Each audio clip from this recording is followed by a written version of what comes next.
Good morning, plus two class. In the previous lecture, we discussed about Faraday's first law of electrolysis. So let's continue with Faraday's second law of electrolysis. So in this experiment, Faraday connected two electrolytic cells containing two different electrolytes, but he connect these two cells with the same battery. ठीक है. अब क्या था कि first law में उसने जो observe किया था, जो कंक्लूजन निकाला था, वही सब एक्सपेक्ट कर रहा था इस वाले एक्सपेरिमेंट में भी. ठीक है. वो क्या एक्सपेक्ट कर रहा था. अब उसने क्या क्या किया था एक्चुअली में, उसने दो अलग अलग सेल लिए हैं इस बार, और दोनों में अलग अलग क्या लिए थे, इलेक्ट्रोलाइट्स. लेकिन इन दोनों को ही सेम बैटरी के साथ क्या किया, उसने कनेक्ट किया इस बार. तो वो एक्सपेक्ट कर रहा था कि इन दोनों इलेक्ट्रोलाइट सेल्स में जो इलेक्ट्रोड्स के ऊपर किसी भी आयन का मास डिपॉजिट होगा, जैसे मान लेते हैं यहाँ पे सिल्वर नाइट्रेट है, तो यहाँ पे सिल्वर नाइट्रेट में जो सिल्वर आयन जो है वो कैथोड के पास जाएगा Ag की फॉर्म में. In the form of Ag वो क्या हो जाएगा, इस कैथोड पे डिपॉजिट हो जाएगा.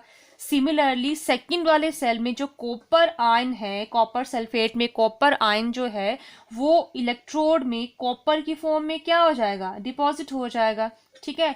तो वो एक्सपेक्ट क्या कर रहा था कि इन दोनों का सेम मास डिपॉजिट होना चाहिए, बिकॉज हम सेम चार्ज क्या कर रहे हैं, सप्लाई कर रहे हैं. ठीक है. लेकिन ऐसा नहीं हुआ इस बार.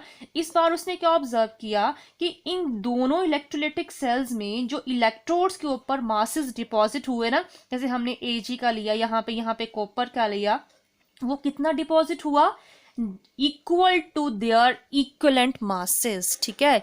तो ये उसने एक्सपेरिमेंट से प्रूव किया और ये बन गया उसका सेकंड लॉ ऑफ इलेक्ट्रोलिसिस. ठीक है.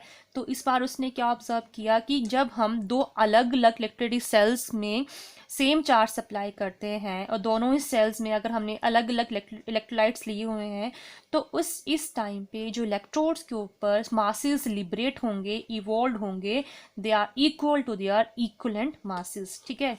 मान लेते हैं इस एक्सपेरिमेंट में सिल्वर का कितना मास डिपॉजिट हुआ, M1 के इक्वल. ठीक है.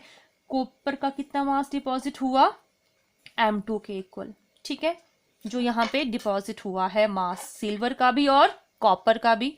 और मान लेते हैं सिल्वर का इक्विवेलेंट मास कितना है, E1. कॉपर का इक्विवेलेंट मास कितना है, E2. ठीक है. तो हमने सपोज कर लिया कि let the mass of silver deposited M1 और इसका इक्विवेलेंट मास कितना है, E1 मान लेते हैं. ठीक है.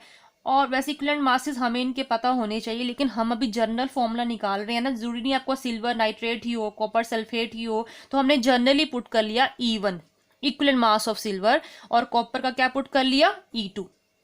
ठीक है. तो अकॉर्डिंग टू लॉ हमारे पास क्या बनता है एक्सप्रेशन, इसने कहा ना कि मासेस कितने लिबरेट होंगे इन सभी इलेक्ट्रोलाइट्स के, equal to their equivalent masses ना. तो यानी कि M1 हमने क्या माना है, mass of silver deposited is directly proportional to its equivalent mass. ठीक है. अगर E1 को मैं नीचे लेके आ जाऊंगी, M1 upon E1 that is becomes equal to क्या हो जाएगा, कांस्टेंट के इक्वल हो जाएगा ना ये, बिकॉज प्रोपोर्शनलिटी साइन हटाया, यहाँ पे कांस्टेंट आ जाएगा और E1 कहाँ ले गए हम, नीचे ले गए. ठीक है. Similarly in case of this cell copper, वहां पे क्या हुआ, डिपॉजिट, कितना मास हमने मान के चल रहे हैं इसका, M2, और that is again directly proportional to the equivalent mass of the copper that is equal to E2. ठीक है. अब ऐसे करते हैं कि E2 को नीचे ले आते हैं, that again becomes equal to constant. तो M2 अपॉन E2 किसके इक्वल बन गया, कांस्टेंट के इक्वल बन गया. ठीक है. दोनों ये M1 अपॉन E1 भी और M2 अपॉन E2 भी किसके इक्वल आ रहे हैं, कांस्टेंट के इक्वल आ रहे हैं, यानी कि ये दोनों आपस में क्या हुए, इक्वल हुए. ठीक है. तो हमारे पास क्या बन गया equation, M1 upon E1 is equal to M2 upon E2. ठीक है. और अगर हम इनके मासेस इकट्ठे कर दें और इक्विवेलेंट मासेस सिंपल अलग कर दें, तो M1 M2 को नीचे ले आओ, M1 upon M2 is equal to E1 वहां ले गए तो E1 अपॉन E2, यानी कि ratio of their masses deposited is equal to ratio of their equivalent masses. तो ये था फैराडे का सेकंड लॉ ऑफ इलेक्ट्रोलिसिस. ठीक है. तो इसको अगर स्टेटमेंट की फॉर्म में लिखना हम चाहें तो किस तरह से लिख सकते हैं फैराडेज के लॉज को, ये. ठीक है.